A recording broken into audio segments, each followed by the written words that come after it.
de tudo isso que você me contou pra gente aqui, quais as suas experiências com Deus dentro do hospital nesse momento, Suzeli? Conta tudo, porque Olha. nós ficamos sabendo que eu acho que essa parte é uma das mais importantes, que vai provar para todos que estão nos assistindo, Naya, Sim. que Deus existe e Ele visita, né? Visita. A Beatriz estava na UTI ainda, começou ali, que daí ela falou assim que ia embora no sábado. A enfermeira falou assim, que não, que dia de sábado não dá alta da UTI. Daí ela falou assim, mãe, eu orei, falei para Deus, manda um anjo falar com o médico, né, Meia? Para ele me liberar sábado. Daí a outra enfermeira falou, olha, se a Beatriz está falando, ela tem fé, se ela está falando, ela vai sair. A outra falou assim, duvido, nunca sai dia de sábado. Pois a Beatriz, no sábado de manhãzinha, 6 e pouco, falei assim, estão chamando a Beatriz para subir. O doutor mandou ela subir para o quarto. A Beatriz foi para o quarto, pela glória de Deus. Estamos lá no quarto, tudo. A Beatriz teve 4 complicações, teve que fazer 4 vezes a cirurgia de novo, teve que fazer reabordagem, porque os ductos dela rompeu todos. Então, toda a bile dela caía dentro do abdômen. Aí teve que abrir 4 vezes. Quando achava que os pontos estavam secando, vamos ter que levar a Bia para o centro cirúrgico de novo, porque daí era muita febre. E ela estava inconsciente, ela ficava inconsciente. Aí abria de novo. Aí o médico falou assim, olha, a gente estamos tentando, mas não está tendo sucesso. A senhora sabe, mãe, que a Beatriz pode não acordar? Eu sei, doutor, todo dia ele falava, eu sei sim, eu conheço o que o senhor está falando. Então, a gente está tentando, mas o caso dela agravou bastante, porque toda a bile está no abdômen. Então, o dreno não está suportando. Então, era muito mesmo. Aí, 4 vezes ela fez isso. Daí ela pegou uma bactéria muito forte e ela tomava 5 antibióticos. Ela ficou mais pretinha. Ficou bem pretinha. Aí colocou a gente numa sala de vidro, isolamento. Nós ficamos, porque não podia ter contato com ninguém. Então, a minha comida vinha por uma janelinha, por um buraquinho, só ficava eu com ela lá dentro. A enfermagem olhava o visor, tudo pelo vidro, nem entrava lá. Tudo nós duas lá dentro, porque ela não podia ter contato com ninguém. Eu falava, meu Deus, o doutor falou assim, olha, qualquer momento ela pode ter uma parada. E nesse período, eu estava no apartamento. Então a Suzeli ligava para mim chorando, preocupada. E eu, sem poder, a Sueli cuidando de mim, mas eu não conseguia dormir. À noite eu ficava andando na sala e repreendendo o espírito da morte, Clamando falando a Deus. com Deus e clamando. E nesse período, nós tínhamos um grupo de WhatsApp que foi montado, tinha muitas pessoas, muitos amigos, no grupo. E a gente passava todo dia as informações, né? Então, assim, as igrejas do Brasil, quase todas que a gente passou, que tem amigos, que tem conhecidos, e até pessoas fora do Brasil estavam orando pela Beatriz. E aí eu falei, Jesus, mostra, eu não questiono o que está acontecendo. Porque muitas pessoas já que fez o transplante já foram embora, nós estamos aqui. Por que nós estamos aqui ainda? E eu questionava com Deus e falava, Senhor, eu não quero, eu não estou questionando a situação, mas só quero que Tu mostre que Tu está conosco. E a Suzeli estava muito angustiada num dia, muito angustiada mesmo, questionando com Deus, falando com Deus, orando, pedindo para Deus. E aí ela foi almoçar, né? Foi no refeitório, aí uma mãe de uma criança que estava... Criança não, um mocinho de 15 anos. Estava no mesmo quarto que a Bia. Mesmo quarto que a Bia, chama Guilherme. Aí eu fui almoçar, ela desceu comigo e falou assim, que era para eu ter calma, que Deus estava no controle, que tudo que ela questionou certo. Antes, Deus falou. Tudo que eu tinha falado, Deus usou a boca dela para me responder. E ela falou, olha o Guilherme. Daí ela contou, pode contar, Valdir. Daí ela contou a história do Guilherme, que a Suzeli depois ela ligou para mim. Eu tinha passado a noite quase chorando e falando com o outro dia. Ela falou assim, olha, fica tranquilo que Deus ele confirmou que Ele está trabalhando na vida da Beatriz. Porque, sabe o Guilherme? Eu falei, sei que chegou no quarto antes de ontem, da Beatriz? Sim, é um menininho de 14, um mocinho já. Ele está do lado da Beatriz, no mesmo quarto que a Bia. A mãe dele me contou, Deus falou na boca dela tudo que eu tinha falado com Deus aquela noite. Deus usou a boca dela para falar tudo comigo, para me tranquilizar que Deus estava lá. Ela falou, sabe por que eu estou te contando isso? Quando nós fomos almoçar. Porque o Guilherme, ele teve falência do fígado também. Ele estava lá aguardando, estava na UTI, aguardando a chegada de um fígado. E não chegava Para nenhum ser compatível. E o fígado não chegava um fígado compatível. Ele estava lá na UTI, aguardando em coma profundo, porque não podia acordar, estava em coma, aguardando a chegada de um fígado. E ela era crente da nossa Assembleia de Deus, acho que é de Osasco, se não me engano. E ela falou com Deus, fez um propósito com Deus, Senhor, o que está acontecendo e tal.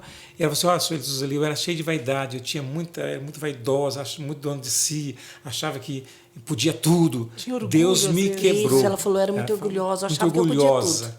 Falou, Deus me quebrou. Deus me quebrou, me deixou no meu lugar. E aí houve um trabalhar de Deus. Quando achamos que o Guilherme já não ia sobreviver mais, houve um trabalhar de Deus. Porque ela revezava com o esposo. O esposo ficava de dia e ela ficava à noite. E aí ela foi para trocar o plantão, né, na UTI. Ela chegou na portaria e falou, olha, eu vim para ir na UTI trocar de acompanhante com meu esposo. Daí o recepcionista falou assim, olha, só aguarde um minutinho que tem alguém lá. Mas como tem alguém lá? Ele falou, não, tem uma visita, ele está com uma visita. Ela espera a visita sair, daí a senhora entra. Mas não tem ninguém lá. Eu conversei com minha esposa agora há pouco. Não, mas está aqui, ó, entrou aí Emanuel. Meu Deus. A princípio ela não entendeu muito bem o que tinha acontecido. Daí ligou pro marido. Daí falou assim, não, mas não tem ninguém lá. Eu falei, não, faz o seguinte, a senhora entra lá, vou liberar para a senhora entrar, a senhora entra, e chegando lá, a senhora pede para o Manuel sair, então ele vem com o esposo da senhora e sai para a senhora ficar, porque não pode ficar 3 pessoas no leito. Ele falou, tá bom. Ela entrou, pegou o crachá e entrou. Ele falou, mas quem seria? Ela não tinha tido noção do que estava acontecendo. E ela entrou no elevador, mas quem que é Emanuel? Não tem nenhum parente, quem que é Emanuel que está lá visitando o Guilherme? De repente, quando ela entra no elevador, o Espírito Santo visita ela e fala assim, Manuel, Deus conosco. Deus conosco. Daí ela se encheu da graça de Deus, desceu do elevador, chegou correndo lá, entrou lá, falou para o marido dela, tem alguém aqui? Ele falou, não. Daí ela conta para ele, fala, Deus esteve aqui. Deus esteve aqui. Deu entrada. Deu entrada, Deus esteve aqui. Ele falou, mas como assim? Ela conta para ele o que aconteceu. E o meu esposo vai contente embora e ela fica. Quando foi pela madrugada, o Guilherme deu um pulo, estava em coma. Ele deu um pulo e sentou. Aí os médicos, os aparelhos começaram a apitar, os médicos correram lá desesperados para ver o que está acontecendo. Falei, não é possível, ele está em coma. E o Guilherme sentou. Aí tiraram os aparelhos do Guilherme, porque ele voltou normal, mesmo dependendo de um fígado, ele voltou, saiu do coma, e pouco depois ele cochilou, e aí ele acordou de novo e disse, mãe, eu estou vendo um anjo ali, a senhora está vendo ali no canto da cama? Ele falou, não estou vendo nada. Falei, o anjo está ali, mãe. E ele abriu uma maletinha e falou, Guilherme, seu fígado chegou e é novinho. Falou assim, é novinho. E é novinho. E você vai ser transplantado hoje.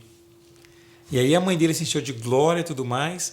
Amanheceu o dia, quando foi pela manhã, bem cedinho, o doutor responsável, o doutor Welles, né, que é o chefe do hospital, ele chega sorridente no quarto, sabendo que o Guilherme já estava fora do coma, e disse, Guilherme, o seu fígado chegou e é novinho. Nós vamos te preparar para a cirurgia agora. Meu Deus. E a Bia estava E nesse momento, no quarto do Guilherme. Então, enquanto Guilherme. tudo isso estava acontecendo, a Bia estava lá no quarto, porque o Guilherme estava na UTI. A Bia estava lá no quarto. E aí, finalizando essa parte aí, o esposo conta para a esposa depois que o Emanuel, ele deu entrada e depois tinha lá a saída do Emanuel. Entrada e saída. Nossa, Deu meu entrada Deus. e deu saída. recepção. Na recepção. Quando a Suzeli contou isso, meu coração encheu de glória. Eu falei, eu tenho certeza que Deus está aqui. E a partir desse momento, o Guilherme saiu, foi feito o transplante do Guilherme. O Guilherme estava no quarto do lado da Bia. E foi um momento de glória, porque depois a Bia começou a melhorar, o Guilherme foi melhorando, a Bia foi melhorando, sabe? Tudo foi melhorando. E acontecia um outro fato também, que é do catéter, né?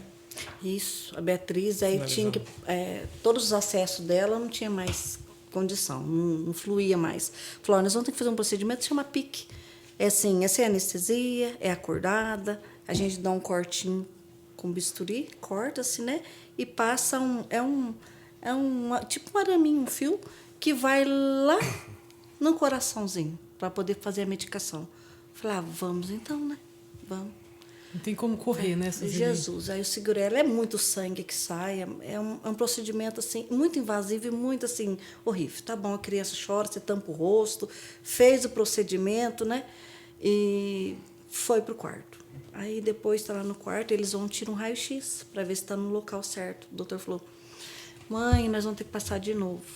Amanhã de manhã, porque não desceu, dá uma olhada, ele subiu aqui pro queixo, então tava o ferrinho pra cá, assim. Subiu porque eu falei: doutor, mas não tem. Ele falou: não tem como, já fechou tudo aqui, vai ter que tirar, passar de novo. Eu falei: não é possível. Fiquei lá, e depois eu fui lá e falei assim, falei: não tem como tirar outro raio-x? Daí eu fui lá e falei: a Suzeli ligou para mim e falou: vai orando aí. Vai orando, porque eles que eu vou falar pro médico. vão ter que fazer de novo o procedimento na Bia, porque não pegou o caminho certo. É um processo doloroso. Aí eu Era fui para lá e falei: descer no coração, ele subiu. Faz Vai orando raio-x aí. nela. Ele falou assim: não tem como. Ele com dó de mim, sabe? Eu falei: doutor, Deus muda as coisas. O mesmo jeito que subiu, ele desce. Nenhum desce, filha. Eu falei: desce, doutor. Eu estou falando para o senhor, faça que desceu. Ele falou assim: não tem como. Vai descansar. Quando era 5 da manhã, eu acho que a cabeça dele ficou pensando, falando, né? Chegaram lá: ó, vamos buscar a Beatriz para fazer um raio-x. Falei: oh, glória a Deus. Meu Deus. Fui com fé e coragem. Fez o raio-x, o pique desceu, estava certinho, lugarzinho. O doutor falava assim: meu Deus, isso que é fé, a senhora tem uma fé. Eu admiro, a senhora tem fé. Isso é muita fé mesmo. Mas perfeitinho foi o que ela ficou até o fim. É porque a fé, ela tem que estar junto com a ação. Isso. E você agiu. Entendeu? Porque às vezes a gente tem algo e a gente guarda. E tem que não determinar. Podemos, você tem que determinar. Eu quero isso. Isso. Eu falei: não basta ter fé, favor, tem que agir, né? Tem que agir. Tem que agir.